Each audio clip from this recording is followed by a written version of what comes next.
Hello, everybody. Today I went to my regular coin dealer's shop. He had this thing. It's a commemorative 2008 S Bald Eagle 50-cent coin, mint state 70.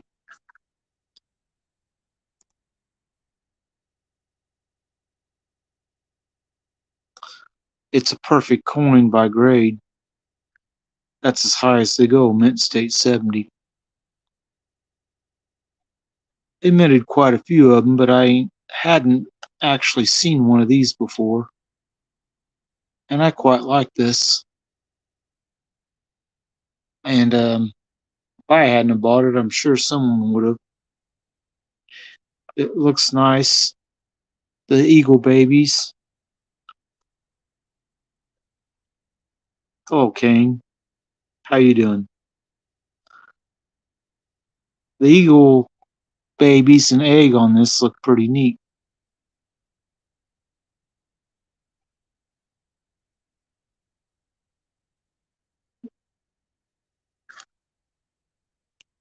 This one, the estimate's on right there.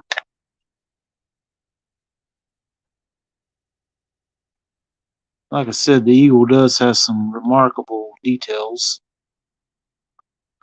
I kind of like this better than what they put on the American Silver Eagles, which it's okay.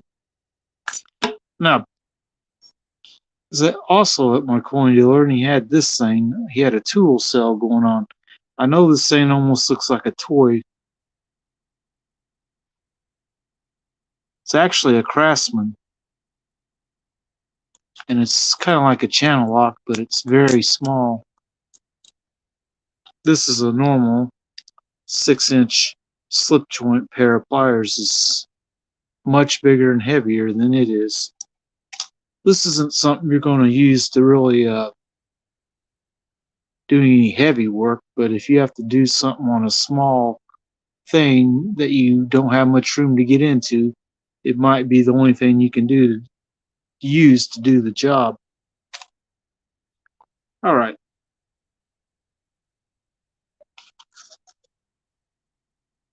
A little bottle top banding. Don't know if you saw this the other day when I had this, first got this. Put it in this card because I don't like the little black ring that the coin, this particular coin thing had in it. So I put this dollar coin in here. This is a 2012 with the Indian chief and a horse on it. This is a 3 million mint for this one. This is a 2012 D. The horse is kind of neat looking. It's not one that you would really expect to see very often because usually when I get these, they're the 2000s, 2000 P or D, and they minted a lot more then than what they did to this one. The American Innovation and presidential dollars take up a lot of the mintage too. So I don't really understand why they keep making these. No one really wants dollar coins like this anymore, but it's still kind of neat looking with the. I have a couple other ones of these with the other things on the back, but you don't see these as often as you see the Susan B. Anthony or other, like I said, the Sacagawea with the flying eagle on the back. Now, this particular coin, it is a 2005 S Mint proof that's copper nickel, which I put notation on the back because I got this one at the bank, so I don't have any money in this other than the 50 cents. And If I ever decided to sell this particular coin, I'd probably ask at least $1 for it, just because I spent the time putting it in the card mount. Which, that's not totally unreasonable. These card mounts, the price of them have went up recently, like everything else. Plus, when you take this, and it was in a holder like this, and you take it out of this holder, put it in this, staple it, flatten the staples with pliers, write what it is, you spend a couple minutes doing it. I mean, if you got a bunch of coins you're going to put in these holders, you could do a whole, click, click, click, several in a row, but I only had a couple coins to put in these. I'll probably end up putting this one in a coin holder too. And I'll write bank on the back. But I come up with my own little notation to remind me how much I paid for this. And my regular coin dealer, he has some kind of thing for his too. Let me see if I can find a coin that I bought from him.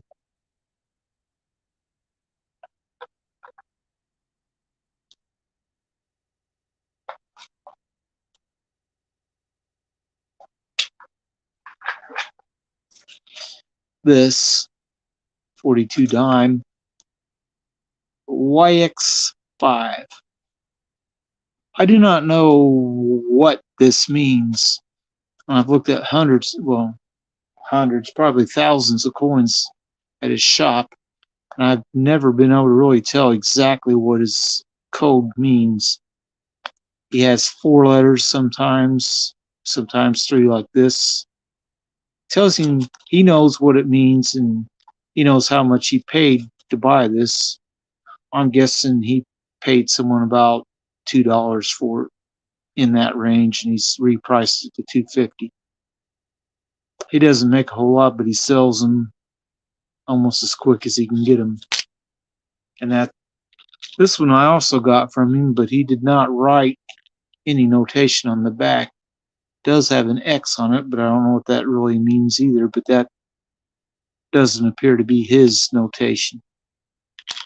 But I do know what I mean by this X2V3.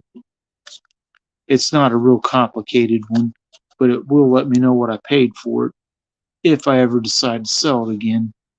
And I'd have to ask for more than what I paid for it. Otherwise I'm just breaking even. And if you're going to make a business out of this, you can't just break even.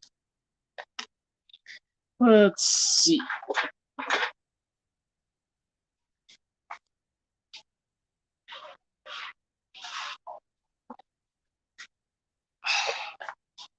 AG Stacker showing off the fact that he got a couple new Benjamin Franklin hats.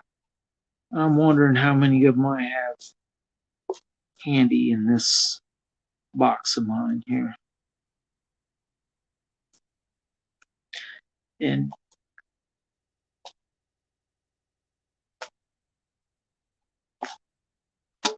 turns out I don't have very many. I don't have a lot of these in cards. This one's scratched up a little. And there's my coin dealer's code, XRR. Hard telling. Wish you would get him a flat stapler though. This is tedious. I could do a live stream where I just went through a box and flattened all these. But that's what you want to do with these when you get them. Just flatten the staples. This 52 one's general circulation. And then this particular one looks like it's about AU. It's scratched up a little bit, but it don't look bad. It might actually grade Mint State 60 or something. But I've been meaning to get more of these, but don't have very many of them in cards like this. Got quite a few loose ones, but not many in cards. Let's go ahead and put these back into this box. Which, if you have, go to a coin dealer and you say, I want to buy quarters or half dollars. And you don't really specify any particular date, and they say, well, okay, I will get you a box to look through. And the box looks like this.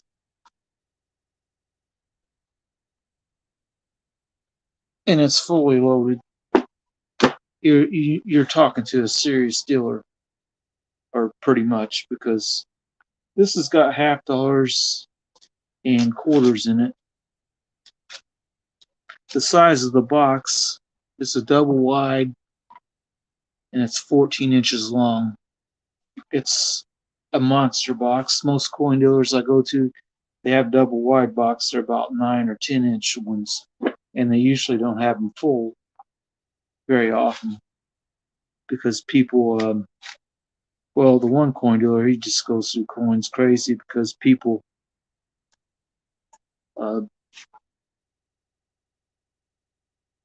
people buy all his coins that he puts out. 1892 Barber quarter, worn pretty flat, but for the most part, it has a full rim all the way around. You have a full rim, you're talking probably good. Oh, only the ear is really visible on the head design for the most part. But that's the first year they made these.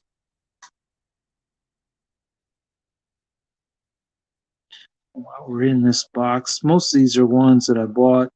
They're, for the most part, general circulated coins. No real big premium ones for the most part. Okay, this is one that's not worn as much. 1913D quarter. It's a little roundness to the cheek. You can see the ear, part of the reef, the eyes, the mouth. That 1892, if it was this good, would probably have been more money. It was 5 1/4 when I bought it.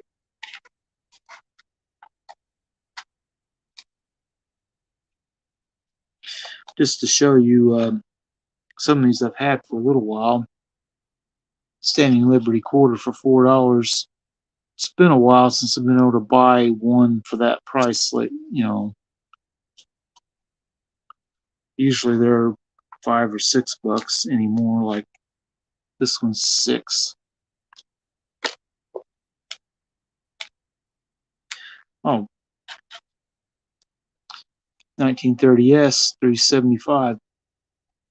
Probably be at least $6 today. Walkers. I've got a few walkers in here.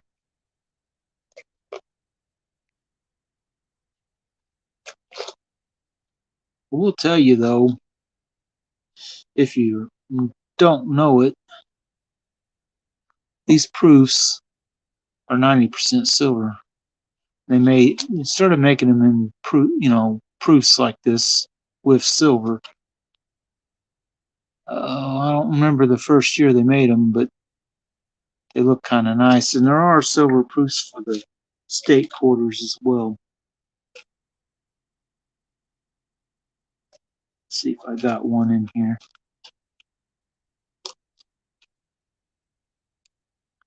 Quite a few of these silver proofs before the state ones. And here's one that's a Texas, and it's silver. And get the light to hit it just right. And get it to focus, you'll see it's not got a red rim.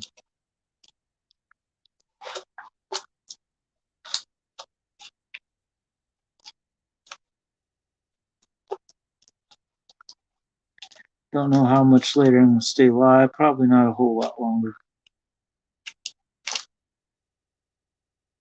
I think if you could get one that's about extra fine today for $7, be a pretty good deal, because I don't know why someone wrote that big of a 7 on it. Wow.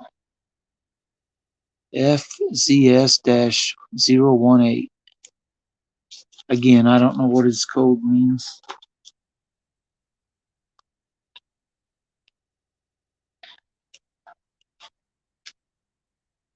But when you have them that are $7, you know it's been a little while since they were.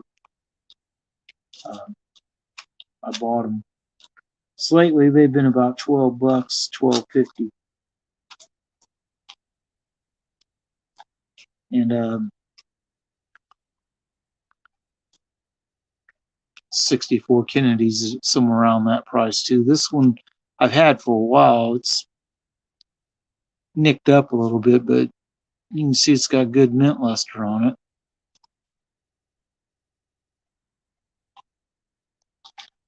I think I got one in here that was $6.75. Well, not in this box. Oh well. I do have some that were that cheap though. Oh.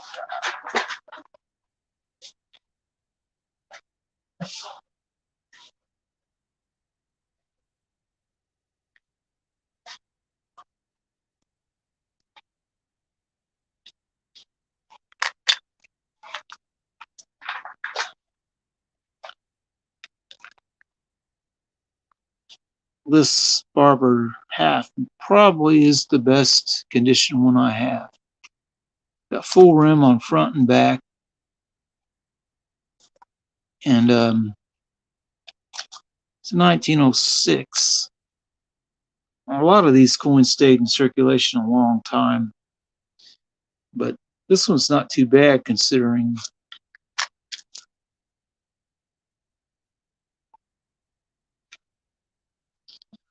Again, let's cover this.